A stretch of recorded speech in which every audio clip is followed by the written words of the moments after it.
Okay, good morning, everybody. Welcome to the Council Business Planning Committee of the Whole. This is the,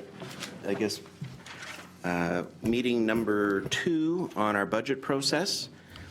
First of all councillors, except for Councillor Pachariva, are here this morning.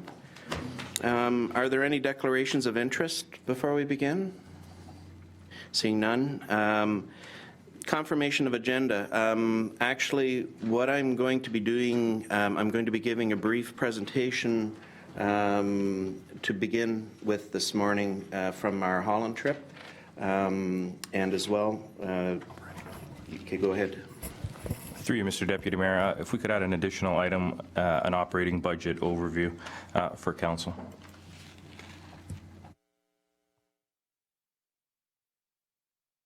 Thank you. Are there any other additions or changes to the agenda that anybody wishes at this point? Seeing none.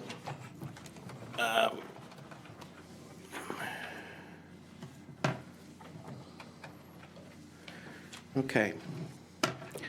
As everyone was aware, we had a delegation to the Netherlands.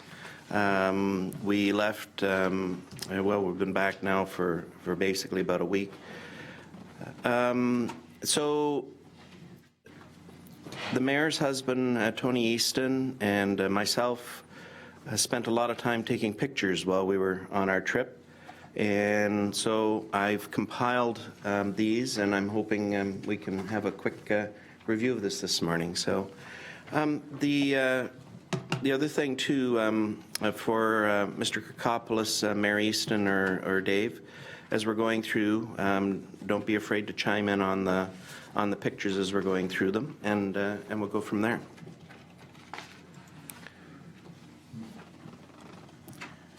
So our trade delegation actually was led by Fabiola Prince, and we had a variety of people went with us.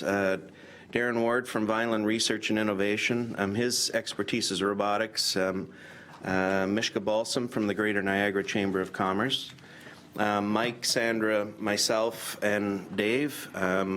Tony Easton and my wife Sue went along as well on the trip.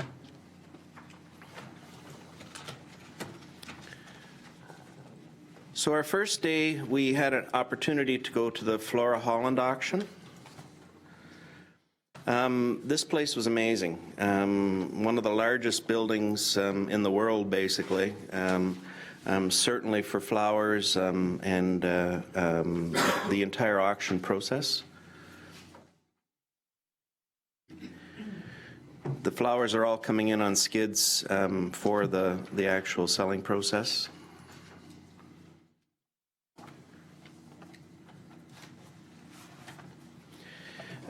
This is kind of trying to give you a sense of actually how big this thing really is. I don't know. It's at least a kilometer. It's a long ways. This particular building. And here are boxed up items that are ready to go out. So. Rob, are they bulbs or are they flowers in bloom or both? This particular auction we were at was flowers in bloom. Yeah, and cut flowers. Yeah. Yeah. This was their area where all the buyers are from Holland that are busy doing the actual purchasing of the flowers. There's a clock that's made use of that they actually sell on. The details of that, it depends how far this thing goes around, and then they choose and actually choose the flowers. They were saying that there's less than 1% of the flowers that go through are actually not purchased, and those actually ended up getting turned into mulch. But go ahead, Dave. Yeah, the growers actually set their price, and the clock goes around, and wherever it's purchased, it'll only go to that set price. It'll never go below that set price. So they always get at least the bare minimum of what they want.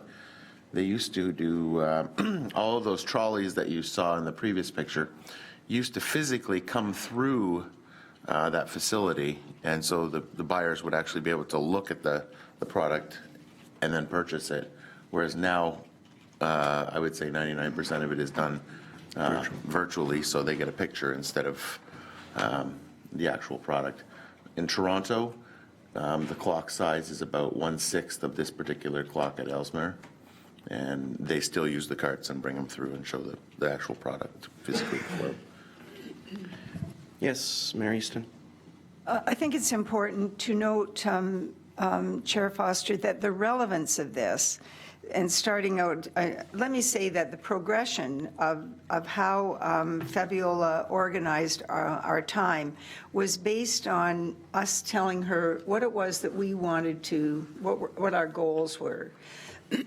And starting out at the flower auction was relevant because you saw the scope of this thing, and you realized that there's about 10 different countries that are involved in this auction. And you start to think about what would happen here if we were able to influence production. How would we do that? It could be because we start to look at land being ideal for more potted plants. Where would that be? What would be the conditions that would have to be met? So the enabling part of it is really our business. We're not in the market business, we're in the enabling business to make production increase if that's what the growers want. And that's what the Ontario Greenhouse Alliance is saying they want to happen. And they want that to happen here. So the relevance is, my gosh, how big is this thing? How big are we? How big could we be? And what are the markets? We had a big session after this display, after this demonstration. It was like being in an anthill. It was unbelievable. It was really quite something. And this is on the decline. This whole business of bringing the plants forward so that people could see the quality, done. That clock that you saw, that picture of the clock, it tells you the quality of that grower. And so you rely on that. And if there's any variance from that, well, it's on that person because these people are very sharp and they won't be buying from that person in the future. But this has relevance not for its entertainment value, but because we need to have a benchmark that we can go to in our minds and say, as a community, we could influence the growth. It won't be as big as this, but there's an opportunity for electronic purchasing. And you begin to have a conversation and you have an intelligence in your conversation with the growers, because we will be having a lot of conversations with them. We needed an education about how this thing is built from the ground up. It was very exciting. There's no question about it. The quality of the flowers are just beyond anything you could imagine. Tremendous variety. So you start thinking about, what could be grown in this area, and you begin to see that you can really influence, as a municipality, one sector of agriculture in a really positive way. Thank you. Just to add to that, one of the things that Holland has done very well, they have, like all of the buyers go through this, all of the sellers go through this. This is not, there's no one-offs that are going on with this. Everything comes through this particular process, so. Whereas here, it doesn't. It's being sold direct to the end retailer.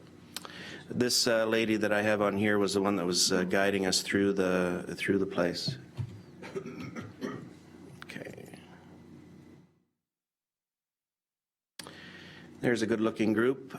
We met with a fellow by the name of Geej Cook, and he was the Director of Corporate Affairs.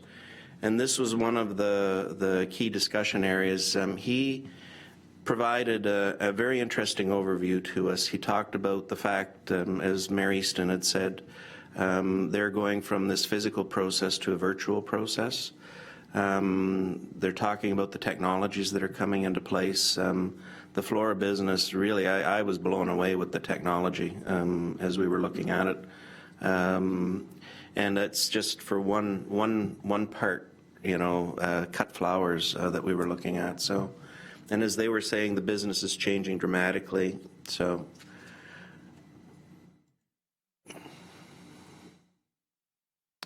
and I'm going to pass on my special video for now.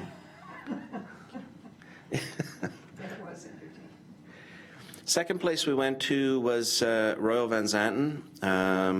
They actually produce bulbs, et cetera, that are sent off, like they're breeders. They're sending out to people for growing afterwards. They were very nice. They had a nice sign up for us as we came in. They were quite excited about us showing up.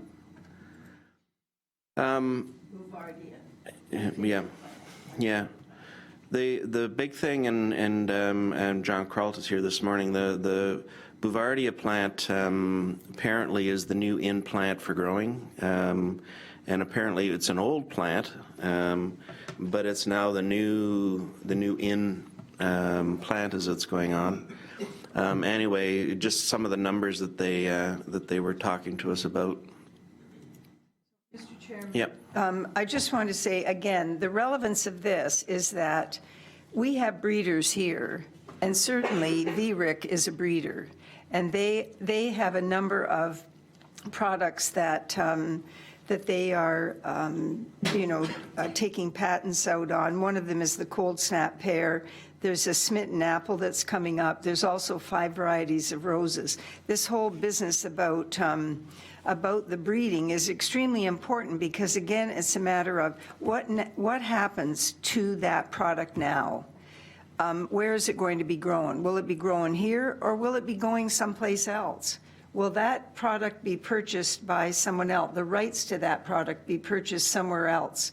Because the Cold Snap pear, we're only growing so much of it here, but they have then, they've started to sell that product out into other parts of the world, Mexico being one of them, the U.S. being another. But there were also countries in Europe. So the relevance is, how much do we want to have remain in our community? Because it's jobs. And we have to make certain, I mean, if farmers want to grow, great. If they don't want to grow, then, we're going to lose opportunities. So again, the relevance is, what do we understand about this, and how do we enable whatever development opportunities that they're going to bring to us? The breeding part of it is very exciting because there's patents involved. It is a very, very exciting part of this. And this is where the money, there's royalties that are paid to VRIC as a result of farmers growing. So if Jamie Warner is growing Cold Snap pears, there's a royalty that he pays per acre back to VRIC, and that keeps them going so that they can get into more breeding. It just gives you an idea of the scope of this thing and the dimension of how this whole center of excellence can grow.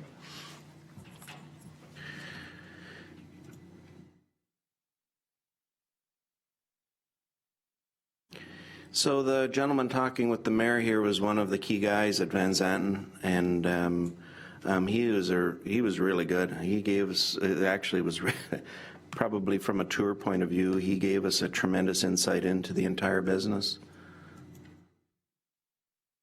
And these places are huge, as you can see. Tried to give some perspective on the size of these greenhouses we were going through, and all of us dressed in our little white suits.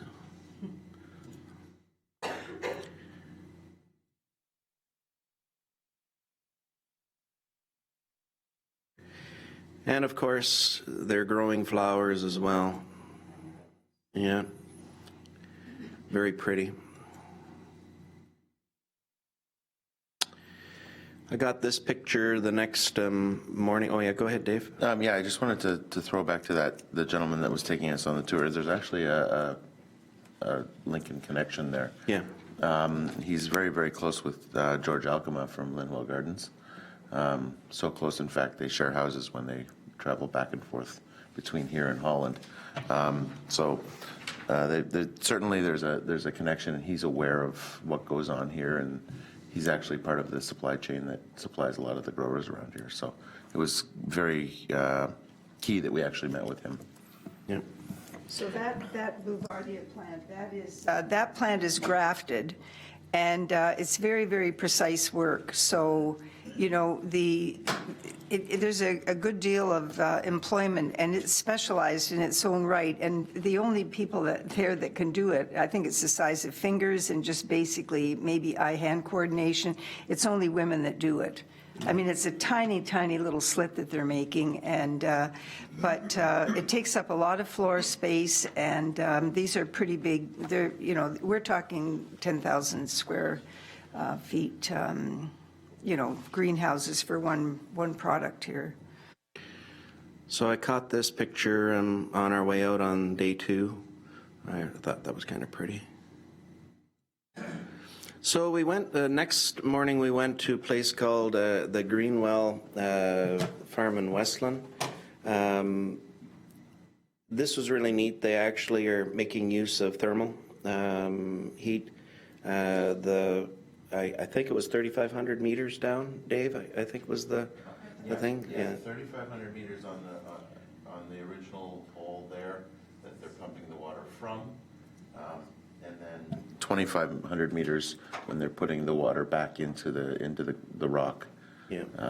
The temperature differential between what they bring it out at, which is 87 degrees Celsius. Then they heat 5 greenhouses, I don't know, 10,000 hectares, something to that effect. Yep. And then it goes back into the ground, and they're pressurizing it back into the ground at 37 degrees Celsius. The interesting part is once they bring the water out of the ground, they reduce the pressure on it, and the natural gas comes out of the water, which is inherently in the water in solution, and therefore they are able to generate electricity and use the natural gas as well as the temperature from the water to heat. So it's something certainly we can be entertaining, and the key was they had already done a lot of geological work in the area in regards to looking for gas and oil. So they already had an awful lot of the surveys done. So they knew exactly what the temperatures were at different levels of the ground. So it was very interesting. Yeah. It's one of the, Nice Dutch colors, Dave. yeah. Yeah, he fit in. That was my orange day. He fit in well.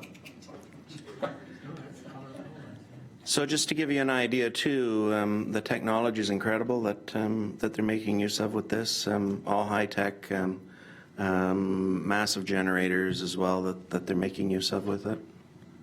So they had the gas-powered generator, they had wind, they had solar, plus the geothermal, and they were using all of that as it's a formula essentially to try and keep their energy costs at an affordable level.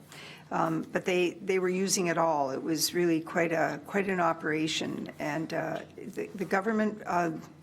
They're not the municipal. Yes, the municipal government was involved, but their provincial government, that comparator was involved as well, because this was very unique. This was unusual. This model, it was really quite something.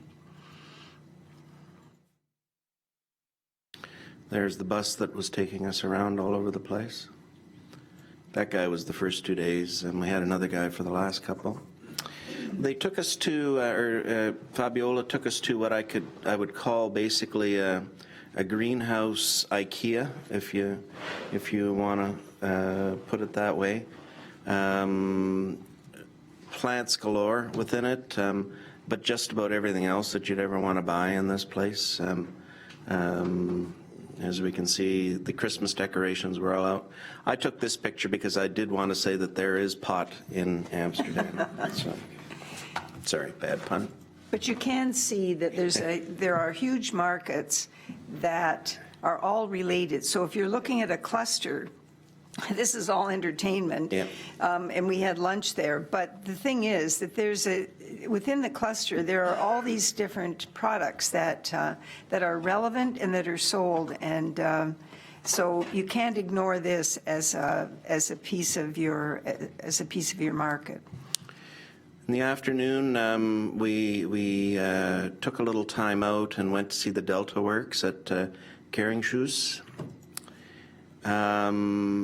wanted to show this. This was, again, a fascinating discussion. This place is huge. What it is it's gates that go out into the river, essentially to stop storm surges from coming up in and through. This particular guy here, actually, not the mayor, but the other one in orange here, and not Dave. What's that? Oh yeah, most point. This guy right here. He's actually an absolute expert in this area, and in fact, I looked up afterwards. He's a leading expert in the world on this kind of stuff. So we actually had a really good tour guide. That's across the river to showing the size of these things again. We were looking at the tail end of it. So that's actually off of their website. It shows what happens. They're on a massive pendulum. They go out and they stop the storm surges from coming up the river. And by the way, it doesn't stop things. What it does is it allows them to slow down and move around and do a variety of things. Go ahead, Dave. Just so you get a sense of size on this, each one of those sections on each side of the river is physically the same size as the Eiffel Tower. So it's just massive. Yeah. And so what they do in the each one of these sides is actually essentially float them out into the river. By filling these with water. By emptying, putting air in, and taking water out, and then they sink them back on the floor of the riverbed, which is all concrete poured, by filling them with water. So it's very interesting. And they have a massive system of verifying, and the systems are what they said within 2 hours. They have everything figured out, their total plan in case there are storm surges that are coming in. You had a question, Diane? Yeah, I don't, can you just run that over again, Dave, how it works? So in the back end of it, there's a ball bearing that sits as the anchor point, I guess you'd say. And in these big white walls, there's compartments that they either add air to or put water into, depending on what they want to do. So when the gates are open, they're sitting back in the land section there. It's actually filled with water. So they add air to it to lift it up, and then they use motors to move it out. It's kind of like floating a barge or whatever. And then they fill them back with water, and then they come back down and rest on the floor of the river. Wow. Yeah, it's pretty neat. I mean, it's interesting, and it's very relevant to the landscape here. But the point is that these people are innovative.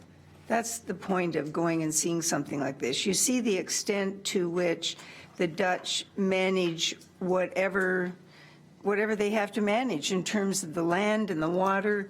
And you have to start thinking about, what do we have to do in order to do the best job? What barriers are we going to be facing when we start looking at things like having greenhouse up on the escarpment? What are the possibilities? Well, you have to look at geothermal. You've got to work it through until you see what the art of the possible is. And this is it's a big example. And it was great to go out there and see it. We were there, and so we did that. Is it relevant to decisions we're going to make? No. But it opened your mind up to the kind of thinking that you have to do in order to be a successful community. I took this picture from the bus. It for whatever reason, as we got out to the sea, it just came down in buckets, the rain, and that was Fabiola. That was her. She says, you now are experiencing normal Netherlands weather, so.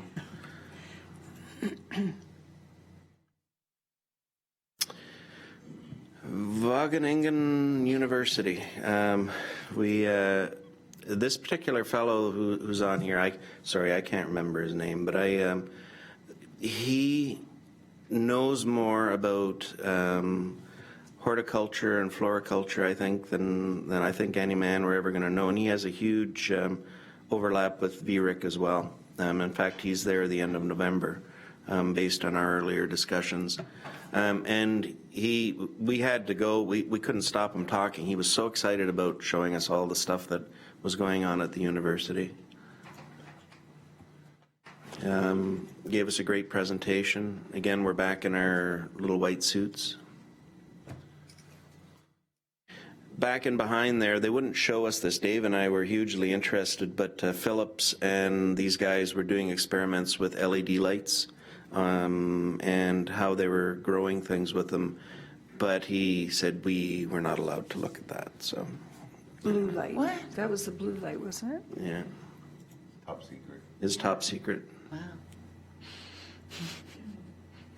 Wow. This was the algae, if I'm not mistaken. There's all sorts of pipes. They were building algae, having it go in and through, removing it, doing stuff with it.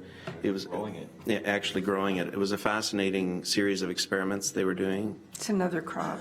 There's lots of applications in makeup and pharmaceutical stuff, and it's quite space efficient as well in the greenhouse, strangely enough. These flower pots, you might say, well, why is he taking a picture of flower pots? This was something they had been experimenting with. It's a self-watering, it's censored flower pot. The plant actually has a say over when it's getting water. So go ahead, Mary Easton. The difference between VRIC and Wageningen is the fact that VRIC is looking at the development of new crops. It's new applied science in crops. This university focuses on, I think the best way to describe it is that their focus is on the purity of the environment in which plants grow. Because one of the major elements of having a successful long-term crop is ensuring that that crop does not get contaminated in some way. So that you don't have these mites and the thrips and some of these other bugs damaging the root stock or the bulb or whatever is being used. And everything is very clean here, and everything is focused on an excellent outcome. Not that we don't have an excellent outcome here, but that's all these people do. If somebody else has a better description, jump in. But there is an express difference between the two universities and yet, or the two research centers, and yet they work very, very closely together on a number of projects. I'm sorry, I can't describe it any better than that, but it was pretty clear that everything they were interested in was ensuring that the outcome was going to make certain that there would be no one saying we can't take that product because there's this wrong with it, or there's a contamination in the soil, or there's a bug here that we can't get rid of, and that's a good deal of their research. VRIC also has that mighty mite that they're working on. This research center has other types. They want to move away from any kind of pesticides, and that's a good deal of the work that they do. It's really quite, it's a pretty high standard, no question about it. The gentleman that took us on the tour is actually on the, I believe he's on one of the steering committees of the VRIC facility as well. So there's another really good link between there and these two university operations. We then headed over to the city of Lasingerland. It is a city of about 65,000 people, I think they said, and it's going to be expanding a little bit further, approximately. It's somewhere in that range. And it's a relatively new city as well, going through some interesting times. As they had said, they came close to bankruptcy back a number of years before that, a complete revamp of the way that the city works. As they said, lots of politicians lost their seats there because of some interesting times. They had the Canadian flag flying for us as we were coming in. This was their council chamber. It was really quite nice. Very modern looking.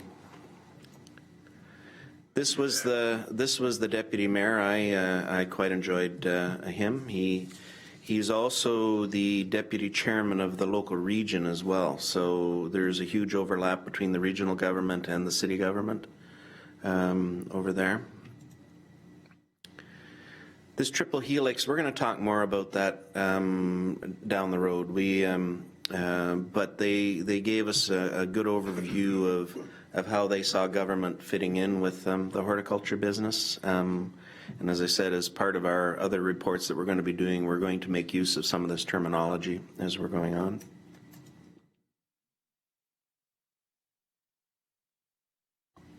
And the customary chains of office, that's the mayor of Lesingurland. He looks really young, but he's not really that young, so it's really kind of interesting. Here we all are for the customary photo with the various staff from Lesingurland. One of the things that surprised us when they were going through, what did they say, Dave? They had 10 people in communications or whatever. So, you know, what's that? 13. Oh, yeah. Mike made sure he knew the number. It was 13 apparently. So 400 staff. and there was 400 staff at this place. So yeah, not including fire. So The region actually takes care of fire. so anyway, and the Tony Easton took this shot. I thought it was really nice. The N1 clerk, yeah. And then we went to another greenhouse, the Vanderlucht greenhouse. I don't have too many pictures from it because basically they wouldn't let us take pictures. They everything was so top secret and what they were doing. Personally, when I went through, I didn't find anything particularly different than in fact, I thought the first one, the Van Zantens guys, their stuff was much more leading edge over what these guys were. But anyway, go ahead, Dave. They had some cabinets that they were doing controlled environment growing in, and that's what their big top secret thing is. But what was very telling in this particular adventure, in this one, was the big maps they had on the wall of in their planning office where they were looking to expand. One happened to be Canada. No. The other one happened to be India. Yeah. And he said they were actually actively looking for somewhere in Canada to set up shop. So certainly we're going to be pursuing that. This guy is, and he also explained to us that he wasn't a farmer. He's a MBA, and it was a new way of running their particular business. So now I'm going to give you some nice pictures of flowers and stuff like that. We went to 2 trade shows. The first was the International Floriculture Show. First of all, you come walking in, and it was absolutely stunning, the flowers and the beauty that was there. Yeah, and there's the mayor with the rose parrot. Now I put this on here as well. I talked to these guys. It's fogging systems that they were coming into play.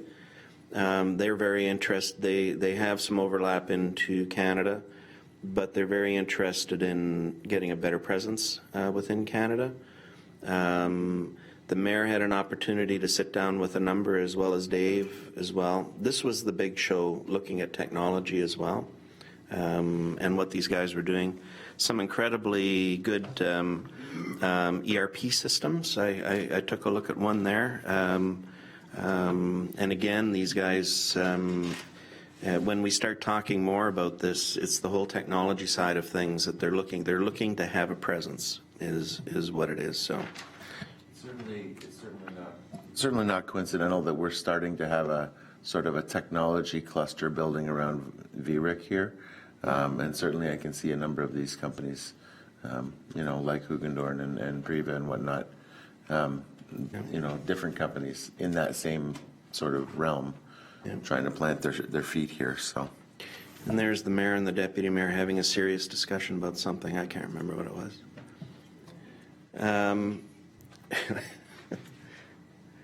So the next one was the Flora Holland Trade Fair. Now, I think Dave and I both walked away from it saying we were disappointed there really was no technology being displayed there. But however, lots of neat stuff in the way that they're showing flowers and all the ancillary items that were going into play. For instance, this particular group was making these high-end bowls. This one was made out of cut wood. I thought it was really cool. Obviously, I took a photo of it. They're growing lemons in greenhouses. Beautiful yellow roses. This I thought was kind of cool. They had made use of old jeans as wraps for their pots, and to me it kind of was a cool item. Again, I have the Boulevardia. Again, this is now one of the hotter plants, I guess, if you want to call it. I thought that was pretty, and there we go. Now, I have this one on here because there was a whole section within this, though, on innovation. As you can, these ones are actually cactuses, and so they're trying to get into the cutesy world with the things as well, and they're trying to make plants fun, I guess, if you want to put it that way. But that was one of the things that they had said to us as well, is that cactus are now becoming really big in greenhouses in Holland as well. You can actually see the innovation in their go-to-market strategies with the grocery chains and that sort of stuff, trying to break out of the traditional areas and get into the grocery chain and that sort of stuff to market different lines. So it was kind of interesting to see their take on that. Now, unfortunately, I was not able to attend the event in The Hague with the ambassador and the trade commissioner. So, Mayor Easton, do you want to make any comments on this?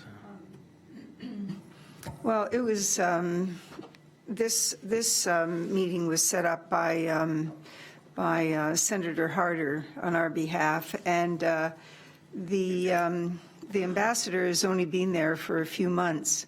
And interestingly enough, she doesn't really, she has this background in what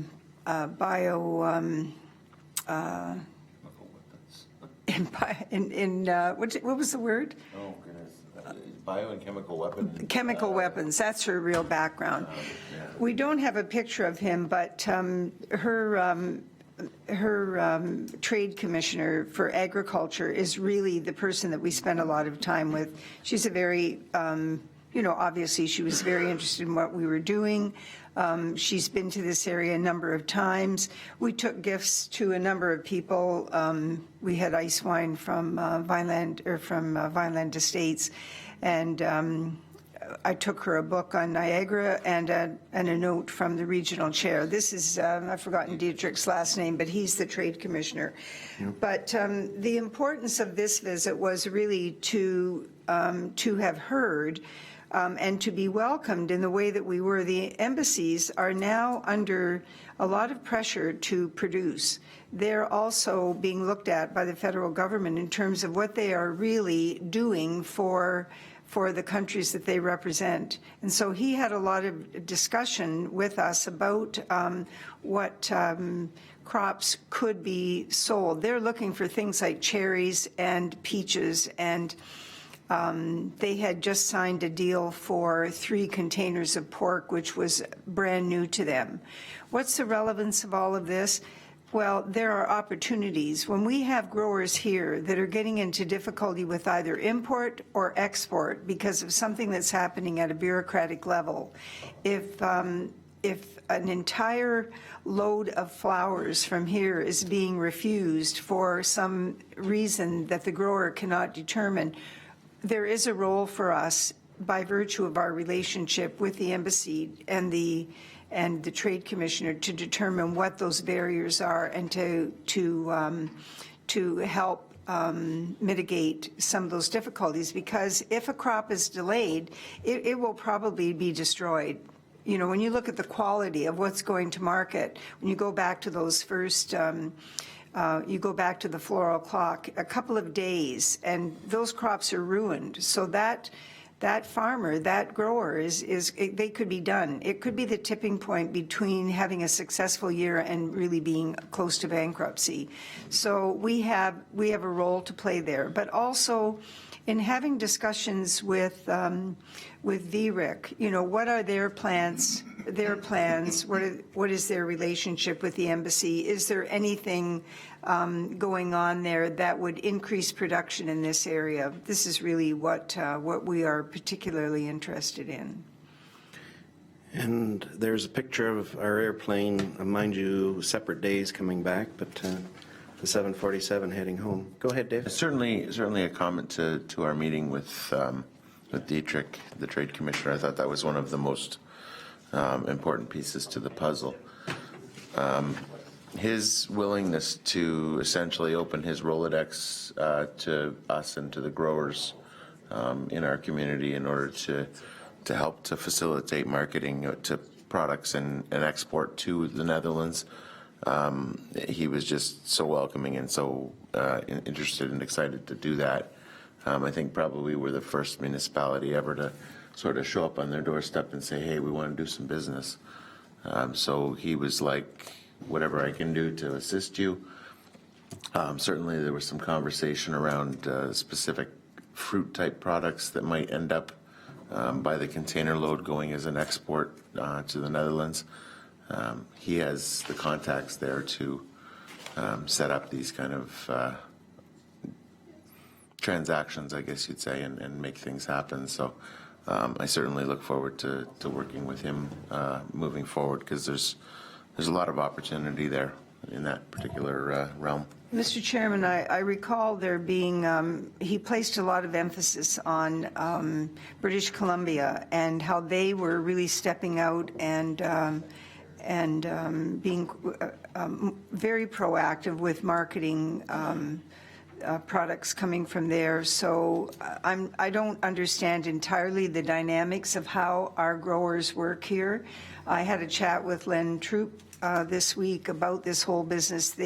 When you're looking at the peach and pear crop here, they really look at local markets, and they look at the Quebec market, and they're not looking too far beyond that. Again, I want to emphasize, we are not in the business of telling people what they should grow or how they should market it. We have a role in enabling the production process. It's all about land use, and it's all about developing that agricultural CIP, which is one of the next ones we're going to be doing. Having this kind of knowledge, I think, is going to add a lot of richness to that document as we go along.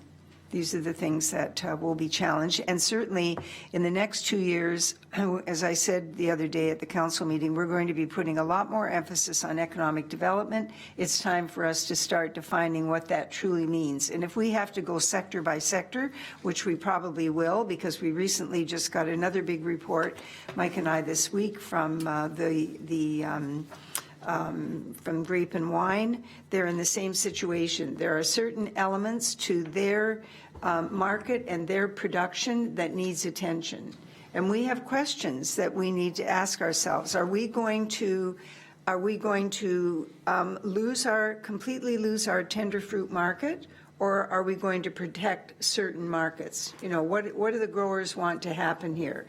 What is VRIC contributing to this? Are we going to have Grape and Wine get bigger? You know, some of this is all about the quality of what you want your community to look like. And then what are we going to do about horticulture, floriculture, because it is so huge?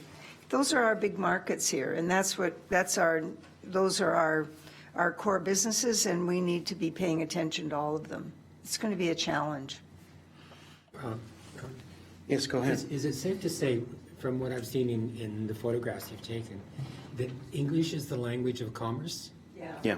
There's a great deal of material that's all written in English. Surprised us, So it's all in English. Yeah. So So that even partnerships or whatever that can be developed between the countries like, you're not going to lose anything in the translation because it is the language of commerce. Although I will say that we learned the Dutch real quick when we first came out of the airport. Dave, we came walking out the door, and we were looking for the bus to take us to the hotel. And Dave walked over to one of these nice gentlemen with a vest on and said, "Where's the bus?" He points over at the sign, which was right in front of us, says, "Can you not read?" That kind of set the tone for a few things as it was going on, and anyway, Paul, go ahead. Thank you, Chair Foster, and thank you for the presentation. It looks like you had a very busy week. You know, that's a lot of ground to cover, and as a traveler for business, I know it's tiring, you know, to spend all that time out there because you're always on. You're you know, day and night, you're always on. So, nice summary. I guess, you know, from an economic development standpoint, and also from a residents of Lincoln, what do we plan to do with this? Is there a, you know, while it's fresh in your minds, is there a thought around getting a report together, basically, of what you saw, what were the highlights, what happened? Maybe Carrie can help us with that. Actually, your timing is impeccable because I'm going to turn it to Mr. Kokopoulos, who wanted to talk about that. Just so I can Yeah. finish. Yeah. And what are the actions coming out? You know, I think that's the key piece is, you know, we don't have to have a list of 50 action items. If there's 5 or 6 or 7 key action items, you know, and how do we get that message out? Because I think there's a lot to be gained from this trip, you know, as far as the town, you know, spending the time and effort to go out and build relationships. Yeah, I mean, that's it's so important for us in the economic development world, and how do we capitalize on that? Thank you. Through you, Mr. Chairman, thanks for the opportunity to provide a quick summary. There's a couple things I want to highlight and maybe take us back to what were the focuses of the delegation before we decided to go down this path, and there were 4 business-to-business meetings with potential partners, some twinning and government-to-government agreements, and that we'll see happen with the city of Lansingerland. Some foreign market information, and I think some of that was achieved both through the embassy and the trade commissioner, and an opportunity to initiate and develop export partnerships.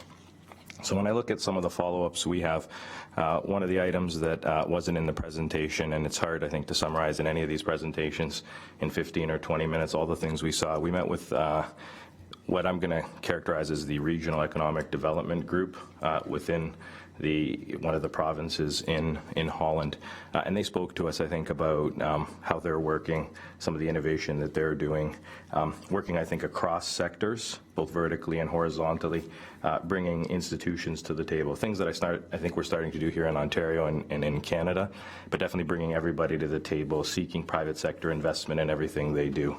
And I think looking at themselves both far more regionally and globally and how they become competitors together. I think too often we look at ourselves as insular and we don't, you know, look outside of our boundaries to see where those partnerships are. We've got a phenomenal institution in Vineland Research and Innovation Center, one that over the last number of years has received upwards of about $100 million, you know, since it was in trouble.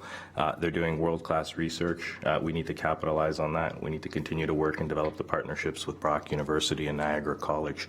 But in terms of 2 immediate follow-ups, there is one company that's looking at doing some advanced manufacturing in and around the watering and utilizing water in a different way within the greenhouse sector. They're looking at within the next 6 months of setting up shop within Ontario, within southern Ontario. They like this area. They've been to this area. They've got a lot of clients in the, I'm going to call St. Catharines, you know, St. Catharines and West Niagara area.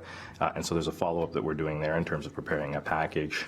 They will be down in January, and likely we'll have to be sitting down with them, presenting various options, talking with planning in terms of any available properties that are located within our boundaries, but definitely trying to facilitate that. And then I think one of the other ones One of the other companies that we met is also looking at a similar endeavor here within the next year to 18 months in terms of their timeline. So in terms of some of the actions coming out of this, I think we need to sit down as a collective group in terms of the agencies that attended this trip, sit down with the Greater Niagara Chamber of Commerce.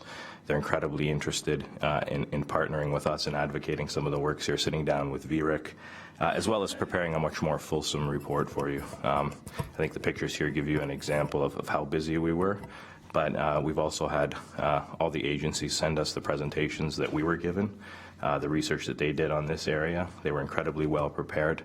And I think the only other comment I'll make and the takeaway I took is that they're not risk adverse in Holland. They're incredibly anticipatory. They look at 15, 20 years down the road. What should they be doing?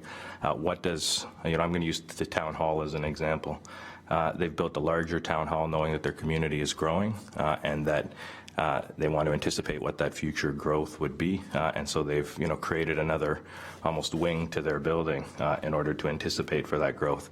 And metrics, everything is measured from the deputy mayor to the policy advisor. They can tell you exactly on a per square meter basis how much town hall cost, how many people, phone their systems, how many people enter town hall, how many people use their services, their social service rates. They're measuring everything, and I think that was one of the other key takeaways that I took. So the importance of metrics and evidence-based decision making. So you will have a report, I'm hoping, by the end of the year in terms of our trip. And then I think collectively, those of us that attended the trip are hoping to get together in the next few weeks.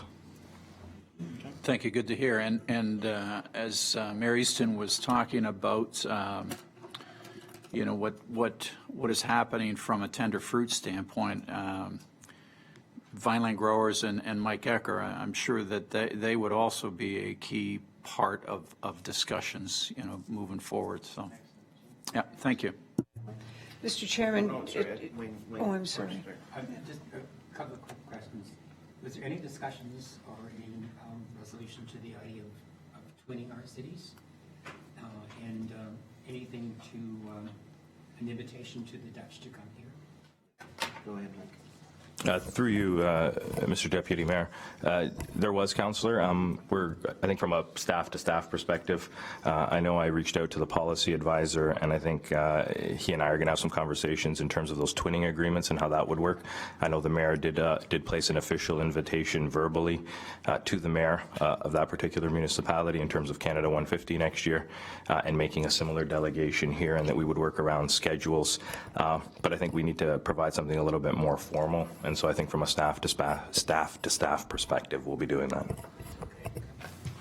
Go ahead, Mary. Oh, I was actually going to speak to the issue. I actually took a certificate with a formal invitation. It was a thank you and also a formal invitation for them to attend here next year.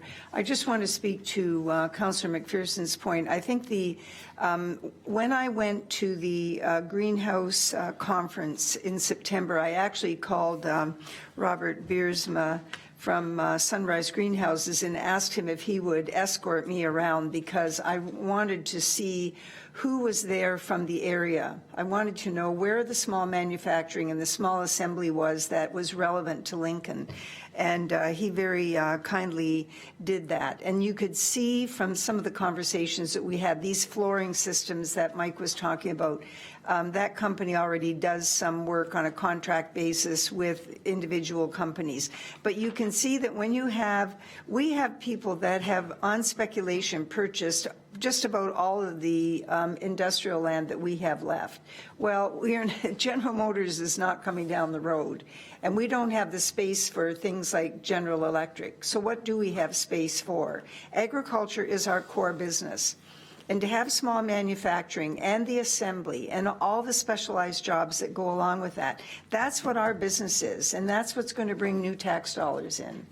So I think if we started, what Mike was talking about in terms of the innovative quarter, it's very much It's an organization that essentially calls investors in, and there are dividends paid out. I don't know whether that's the direction we're going in, but if we start drawing a picture of land use and where people are within the entire radius of this community, I think that we can find some major opportunities for growth, but we've got to look at it as a big picture. We have to look at it 15 to 20 years out. And when you look at what they've done, Slingerland is an excellent example. They are so much like us. But when that land was covered with greenhouses, that government said, we're buying this land. They bought this land up, they got rid of all the greenhouses, and then they started to implement this plan. It's not unlike our C of E. It's just that they've interpreted it now in a way that is very clear to people, and that's why they're attracting business. So there are great opportunities here. It doesn't really take that much courage, I don't think. It takes commitment. And that's all we need to do is just commit ourselves to grow this sector and the other sectors in our community. And I think economically we're going to be in very good shape. So last comment, Mike. Through you, Mr. Deputy Mayor, I think the only other comment that I would make, and I think it picks up on what Mayor Easton was saying, and that is, I think what they were challenged with is creating jobs, job retention, and I think they found a different way to communicate what agriculture is. They talk about it with an innovation lens. They talk about it in terms of the types of jobs that they're creating, and there are the more traditional jobs that come with it. But when you look at greenhouses, when you look at our community having the highest concentration of greenhouses in the country, when you look at institutions like VRIC, which are national and internationally acclaimed, when you look at those sorts of things, I think we need to change the narrative in terms of when we're talking about agriculture, while respecting, I think, where agriculture is and has been, but also looking at it through that innovative lens. And I think that's where both the provincial and federal governments are in terms of the funds that they're providing to Brock for an innovation corridor, the things that they're providing to VRIC. And so I think what we need to do is as we communicate this sort of stuff, talk about the opportunities using that similar innovation lens. So the time now is 2 minutes after 10. We're going to take a quick break till 10 after 10, and then we're going to start into the reports that have been presented to us, and then we should get into the meat of the matter by 10:30. So Thank you does that very sound okay? much, Deputy Mayor Foster. This was, I really appreciate the time that you spent putting this together. It was very timely, and it afforded us an opportunity to share additional information. Thank you very much. Okay.